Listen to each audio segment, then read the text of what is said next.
All right, it's time for On Second Thought, and this one we're gonna go back to Calumet 16. Now, you guys may have remembered this from about 9 months ago. James and I were on the review, and we said it was a pass for us. So, I've had this bottle. It's been open about 9 months, as you guys probably surmised. And at that time, we were getting some notes of a little mint, a little oak, a little herbal on the nose.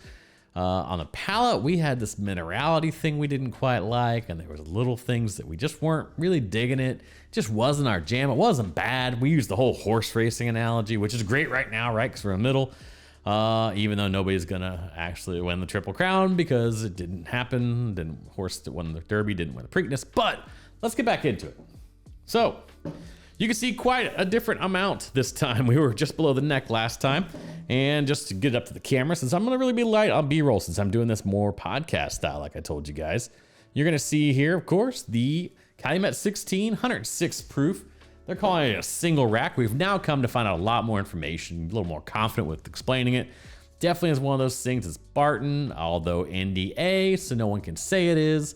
And so 16-year-old Barton, that's pretty good, right? We know Barton used to supply some old barrels out there. But the real question is, how do we feel about this the second time around? A lot later, a lot more airtime on that bottle.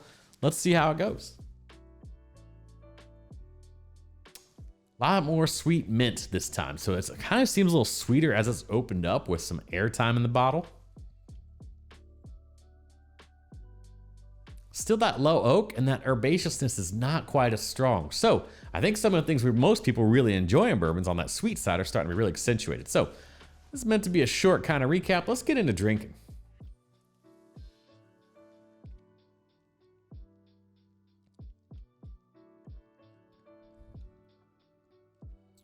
This is a much spicier experience this time around. I'm really enjoying what first hit on the palate. Gonna come back for a second hit in a second, let that kind of sink in. But I'm not really getting that initial mint like I did the last time. That was enjoyable. It is there, it's coming around now as my palate's kind of waking up and having it kind of sink into everything. Minerality that we noted last time, which was on the long finish, I get a little faster this time. I don't hate it, but it's not my favorite. I'm not a big fan of minerality. Not Dickel minerality in this case. Definitely not that bad. So let's go in for a second sip, give you an honest thought about where we're landing on this one.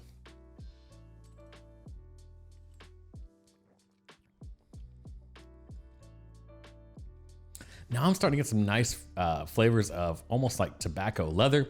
There was a hit of a little bit of like what was almost a green apple in there.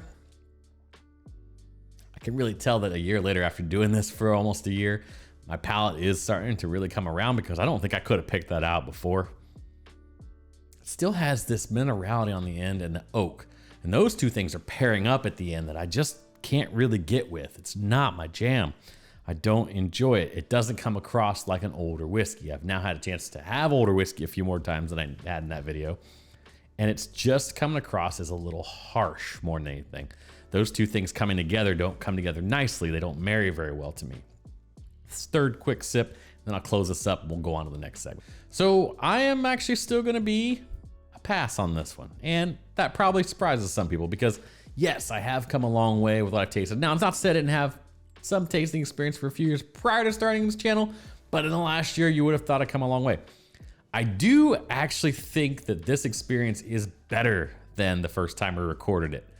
But if you'd have sat this in front of me, I'm not sure, blind, I'm not sure if I would have said anything different than what I'm saying here. It's just not for me. I don't think there's anything technically wrong with it. It's not horrible tasting. I don't like the finish combination. That's okay. Some people may dig that. But for me, I'm gonna say, if we're coming back around on second thought, nah, dog, I'm good. I can't thank you guys enough for watching this video. And so here's the thing. We've chopped this down and given this to you in your normal content size, but we are doing full episodes now. So I'm gonna make sure I link that above here. And if you wanna watch all the week's content that's made from one episode and cut down, go ahead and click that link above. Appreciate all of you. Cheers.